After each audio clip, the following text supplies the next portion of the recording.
তো আশা করি সবাই ভালো আছেন। এই যে বিল্ডিংটা দেখতেছেন, এটা আমরা স্যানিটারি এবং টাইলসের কাজ করব। তো আপনাদেরকে একটু দেখানোর চেষ্টা করবো বিল্ডিংটার কন্ডিশনটা। তো প্রথমত এটা দেখতেছেন কিছু থাকুন, এটা কিন্তু একটা ডাইনিং আর এটা হচ্ছে রান্নাঘর। এটা একটা বেডরুম, বেডরুমের সাথে এটা একটা অ্যাটাচ বাথরুম। এখানে পানি লাইনের কাজ করা হয়েছে অলরেডি, এখন স্যানিটারি কাজ করব। তো এদিকে আসো, এই যে এটা হলো একটা কমন বাথরুম। এগুলো কিন্তু সম্পূর্ণ টাইলস হবে, সম্পূর্ণ টাইলস হবে। তো এই পাশে আরেকটা বেডরুম আছে,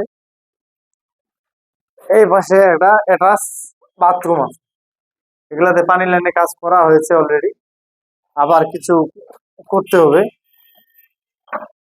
তো এইটুকুই আপনাদের মাঝে তুলে ধরলাম। পরবর্তীতে অবশ্যই আপনাদেরকে ভিডিও দেবো কেমন হয়, কেমন ভাবে কাজটা করি। তো সবাই ভালো থাকবেন, সুস্থ থাকবেন।